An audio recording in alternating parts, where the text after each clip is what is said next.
Hello दोस्तों, welcome to our channel ABC matric. दोस्तों मैं हूं पिंटू सिंह।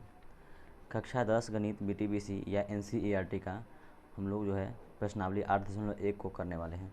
दोस्तों इससे पहले वीडियो में मैंने आप सबको प्रश्नावली 8.1 का बेसिक फार्मूला यानी बेसिक सूत्र जो है आपको बताया था, और उससे रिलेटेड जो यह चैप्टर है उस चैप्टर को जो है हम लोग हल करने वाले हैं। हमने बेसिक वीडियो में आपको बताया था कि इस चैप्टर में आपको 6 कोण के बारे में पढ़ना है। त्रिकोणमिति के अंदर 6 त्रिकोणमितीय अनुपात के बारे में पढ़ना है जो कोण से संबंधित है, ठीक है। जिसमें से है पहला था साइन, दूसरा कॉस, तीसरा टैन, चौथा जो है कॉट और पांचवा सेक, छठा कोसेक। इन सभी चीज़ों के बारे में हमने जाना था। तो आइए जान लेते हैं हमारे पास यहाँ पे क्वेश्चन किस प्रकार का पूछा जा रहा है। इससे पहले हम आपको एक बार और बता दें, उसी वीडियो में हमने ये बताया था आपको कि किसी भी समकोण त्रिभुज में जो बड़ी वाली भुजा होती है यानी कर्ण, उसका स्क्वायर जो है यानी वर्ग, शेष दोनों जो भुजा बची हुई होती है छोटी, उन दोनों भुजाओं के वर्ग के योग के बराबर होता है। तो उसका इस्तेमाल भी हम यहाँ पे करने वाले हैं। सबसे पहले हमें यहाँ पे क्या क्वेश्चन दिया जा रहा है कि त्रिभुज ए बी सी में जिसका कोण बी समकोण है, ए बी बराबर 24 सेंटीमीटर और बी सी बराबर 7 सेंटीमीटर है, निम्नलिखित का मान ज्ञात कीजिए। देखिए यहाँ पे जो क्वेश्चन दिया जा रहा है उसमें त्रिभुज एक बताया जा रहा है कि एक त्रिभुज है जिसका कोण जो है वह बी समकोण है और ए बी बराबर 24 है और बी सी बराबर 7 है। आप इसको बिना त्रिभुज बनाए हुए भी हल कर सकते हैं, लेकिन आपके लिए अच्छा ये होगा कि त्रिभुज बना करके हल करें, क्योंकि त्रिभुज बना करके हल करने से ये पता हो जाता है कि कहीं पे भी कोई गलत जल्दी से नहीं हो पाता है। त्रिभुज बना करके जब हल करते हैं तो जल्दी से हमारे सॉल्यूशन में जो है प्रॉब्लम नहीं होता है। तो आइए हम समझ लेते हैं। सबसे पहले एक समकोण त्रिभुज हमें ड्रॉ करना है यानी बनाना है। चलिए एक समकोण त्रिभुज हम बनाते हैं। समकोण त्रिभुज किसे कहते हैं? तो जिसका एक कोण जो है वह 90 डिग्री के बराबर हो। त्रिभुज अब हम जो है सवाल को पढ़ेंगे। सवाल में क्या कहा जा रहा है कि त्रिभुज ए बी सी में जिसका कोण बी समकोण है। कौन सा कोण समकोण है? बी। तो जो 90 डिग्री का मान है उस कोण को हम क्या नाम देंगे? बी। अब बाकी आप किसी को भी ए और सी दे सकते हैं, चाहे आप इसको ए दे दीजिए या फिर इसको ए दे दीजिए या इसको सी दे दीजिए, इसको सी दे दीजिए, किसी को भी दे सकते हैं। तो मान लेते हैं हम इसी को ए दे दिए, इसको हम सी दे दिए। अब हम हल करते हैं। यहाँ पे दिया क्या जा रहा है? ए बी बराबर 24 सेंटीमीटर। तो ए बी यहाँ पे है ये, तो इसको हम यहाँ पे लिख दिए 24 सेंटीमीटर।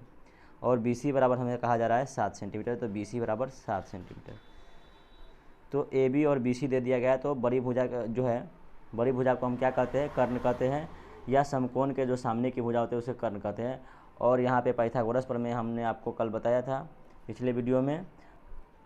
किसी भी त्रिभुज का जो है कर्ण का वर्ग जो है वो शेष दो भुजाओं के वर्गों के योग के बराबर होता है। तो लंब का स्क्वायर प्लस आधार का स्क्वायर। चूँकि दोस्तों यहाँ पे आधार और लंब हमें मालूम नहीं है कि आधार और लंब है क्या इसमें, क्योंकि कभी इस कोण के लिए मान कहा जा रहा है ज्ञात करने के लिए, तो कभी इस कोण के लिए मान ज्ञात करने के लिए कहा जा रहा है। तो कभी इस कोण के लिए मान जब कहेगा तो लंब ये हो जाएगा और आधार ये हो जाएगा, और इस कोण के लिए कहा जाएगा तो ये लंब हो जाएगा और ये आधार हो जाएगा। तो इसमें लंब और आधार हमें निश्चित नहीं किया गया है, इसीलिए हम यहाँ पे शेष दो भुजा के वर्गों के योग के बराबर वाले सूत्र से ही ज्ञात करेंगे। तो कर्ण हम यहाँ पे लिख लेते हैं। इसका अगर हम स्क्वायर को बराबर के उसे ट्रांसफ़र करें तो रूट हो जाएगा। अब लंब का जो है सूत्र क्या होता है? यहाँ पे लंब जो है दिया हुआ है, या किसी भी एक भुजा को आप लंब के जगह पे लिख सकते हैं। तो 24 का स्क्वायर प्लस आधार क्या लिख दें हम? 7 का स्क्वायर। ये तय नहीं है कि ये आधार ही है सिर्फ इसके अंदर। चलिए 24 का स्क्वायर हो जाएगा दोस्तों, 24 का स्क्वायर 576 हो जाएगा, प्लस 7 के स्क्वायर 49 हो जाएगा। इज इक्वल टू 9 और 6 15 के 5, 4 7 11, 1 12 के 2, 5 और 1 625 हो गया। और 625 यानी 25 का जो है यह, तो आपका जो कर्ण आ गया हुआ 25 सेंटीमीटर आ गया। कितना आ गया? ये हमको मालूम करना था, जो कि आ गया 25 सेंटीमीटर। अब हम ज्ञात कर लेंगे दोस्तों। इस त्रिभुज में हमें कहा क्या जा रहा है? सबसे पहला कहा जा रहा है साइन ए का मान। यहाँ पे एक कॉमा है दोस्तों, इंटू नहीं है। कॉमा रहेगा तो अलग अलग मान ज्ञात करते हैं, अगर इंटू होता तो दोनों को गुना करके एक ही जगह मान ज्ञात करते। तो साइन ए का मान ज्ञात करना है। साइन ए इक्वल टू, इस कोण के लिए दोस्तों यह हो जाएगा लंब, इसके सामने वाली भुजा, और बगल वाली जो भुजा होगी छोटी वह क्या हो जाएगी आधार। तो लंब बटे कर्ण होता है साइन थीटा बराबर, यानी साइन ए बराबर लंब बटे कर्ण होगा। तो लंब क्या हो गया यहाँ पे इस कोण के लिए BC, तो BC बटे कर्ण क्या होगा सभी के लिए AC ही होगा, क्योंकि कर्ण किसी के लिए भी नहीं बदलता है एक समकोण त्रिभुज में। BC का वैल्यू कितना है 7 सेंटीमीटर बटे AC का वैल्यू 25 सेंटीमीटर। तो 7/25 पहला अनुपात हमें मालूम चल गया। अब इसी प्रकार से हम दूसरा अनुपात मालूम करते हैं। दूसरा क्या है cos A ज्ञात करना है, cos A। cos थीटा बराबर क्या होता है दोस्तों आधार बटे कर्ण। इसका सूत्र हमने आपको पिछले वीडियो में बताया है। तो इसमें आधार क्या हो जाएगा A के लिए, ये बगल वाली जो भुजा है वो आधार हो गई और ये कर्ण हो गई। तो AB बटे कर्ण क्या है AC is equal to AB का वैल्यू आपको 24 सेंटीमीटर है और AC का वैल्यू आपको 25 सेंटीमीटर है, यानी 24/25। ये आपका आंसर आ गया इधर। अब चलिए आगे हम लोग हल करते हैं। इधर पहला का हो गया, सॉरी यह पहला का ही दोनों था। पहला में ही साइन A और cos A ज्ञात करना था, साइन A और cos A। अब दूसरा में हम लोग आते, यहाँ पे कहा जा रहा है साइन C और cos C। अब C के लिए हमें ज्ञात करना है, इस C कोण के लिए ज्ञात करना है। चलिए देखिए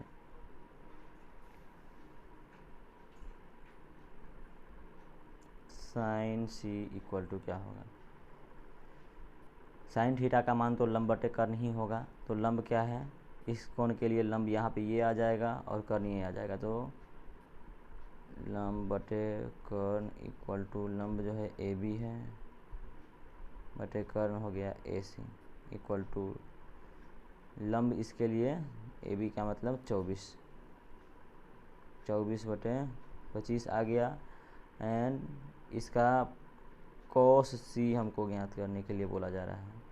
साइन C तो हो गया, दूसरे क्वेश्चन में ही cos C भी ज्ञात करना है। तो इसके लिए सूत्र हो जाएगा आधार बटे कर्ण। आधार इसके लिए क्या हो जाएगा C के लिए BC बटे कर्ण क्या हो जाएगा AC। अब चलिए BC का वैल्यू क्या है यहाँ पे 7, तो 7/25। तो एक ही त्रिभुज में अलग अलग कोण के लिए अगर हमको मान ज्ञात करना रहेगा तो जो इस कोण के लिए लंब हो जाएगा वह इस कोण के लिए आधार हो जाएगा, और इस कोण के लिए जो लंब होगा वह इस कोण के लिए आधार हो जाएगा। इस प्रकार से आप ये पहला क्वेश्चन का जो है सॉल्यूशन देख सकते हैं। अब हम लोग दूसरे क्वेश्चन के लिए अगले वीडियो में मिलते हैं। तब तक के लिए जय हिंद। चैनल को सब्सक्राइब कीजिए और वीडियो को लाइक कीजिए और देखते रहिए ABC मैट्रिक चैनल।